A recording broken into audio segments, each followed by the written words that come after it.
For years, the thick forest had been untouched. It was a place few people ventured into, known for its oppressive quiet and the overgrown trails that meandered through the trees. The old logging road had been closed decades ago, swallowed by the expanding wilderness. It was a place where you could hear nothing but the rustling of leaves and the occasional call of distant birds.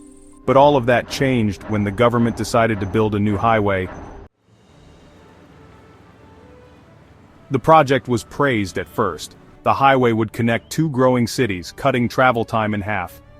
Engineers worked tirelessly, carving through the dense forest, erecting tall concrete barriers, and laying down miles of asphalt. As the weeks passed, the workers marveled at the vastness of the forest, untouched by human hand for generations. There was something almost sacred about the place, they whispered amongst themselves, but it was a sentiment that faded once the work began. The highway was finished ahead of schedule and people wasted no time using it.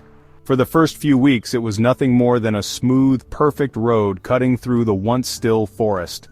The drive was efficient, even calming, as it stretched through miles of towering trees. But as the sun began to dip below the horizon, something changed. Those who drove it late at night began reporting strange occurrences. At first it was just whispers. They'd turn on their car's radio only to hear soft voices in the static, voices that seemed too clear to be mere interference. Sometimes it was only a fleeting murmur, like a voice just out of earshot. Other times it felt like something was trying to reach them, something cold, desperate.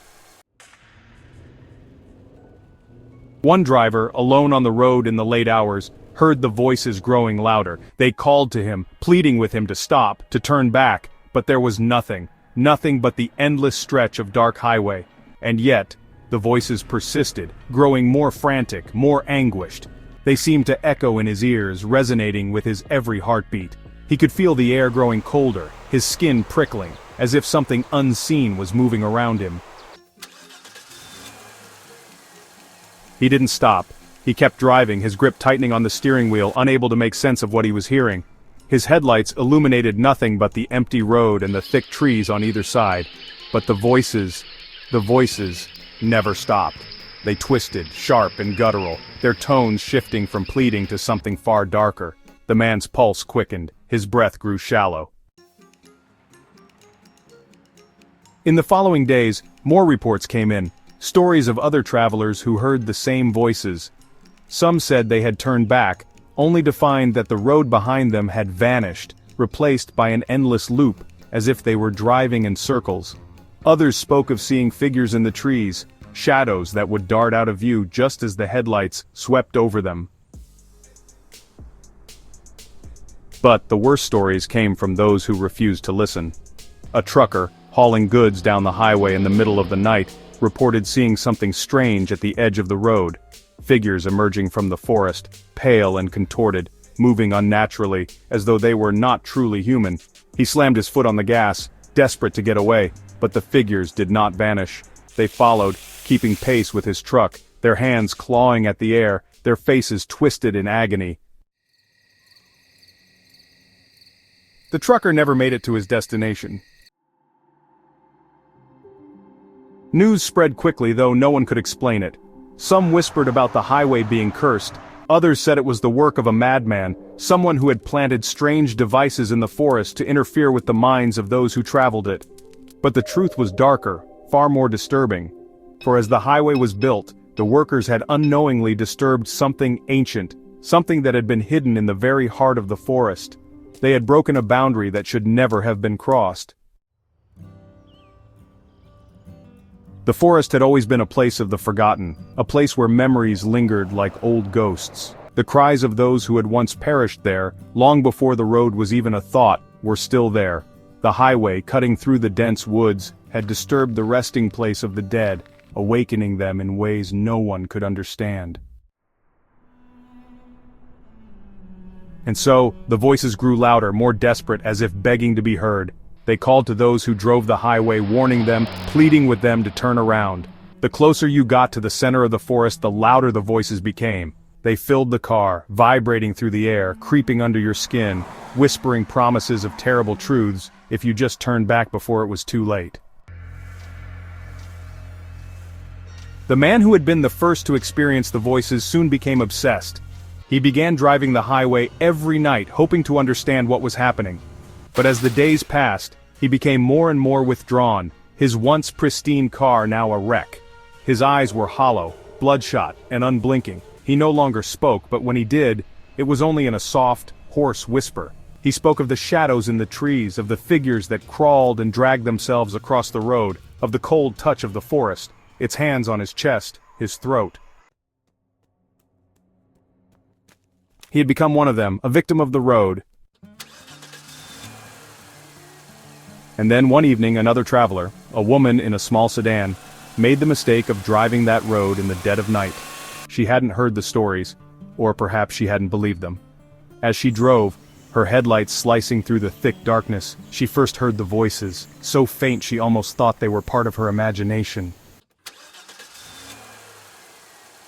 But as she drove deeper into the forest, the voices grew louder. They began to call to her, their words more distinct now. She heard pleading cries, begging her to turn back, to stop before she got too far. Her hands shook, but she pressed on, dismissing it as nothing more than the wind. Then she saw the figures. Pale and twisted, their forms contorted unnaturally. They were not human, at least not in the way she understood it. They were like shadows given shape, their eyes empty, their faces twisted in silent screams. She slammed on the brakes, but the figures kept moving, their eyes fixed on her, their hands stretching toward her car. The woman screamed, a primal cry of terror, and the car sped forward, her tires screeching as she tried to break free. But no matter how fast she drove, she couldn't escape them. The figures followed, their movements jerky and inhuman. They clawed at the car, their fingers scratching against the windows, their mouths opening in wide, silent howls. Eventually she turned around, desperate to get off the road, but the more she drove, the further she seemed to get from the highway's end. The trees stretched on forever. The headlights illuminated nothing but the road, the darkness, and those cold, watching figures. The engine sputtered and died, the car jerking to a halt as if it had been caught in something invisible. The woman opened the door to run, but when she stepped out into the forest, it was as if the ground itself shifted. The trees seemed to close in, their branches reaching for her, pulling her back into the depths of the forest. The voices, now a cacophony of anguish and rage, filled her ears. She felt her skin rip and tear as she was pulled under, consumed by the darkness.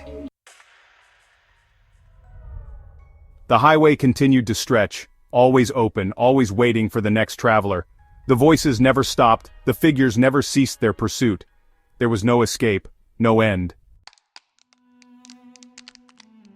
And now, the highway was nothing more than a forgotten path. A road that led to nowhere, stretching on forever through the haunted forest.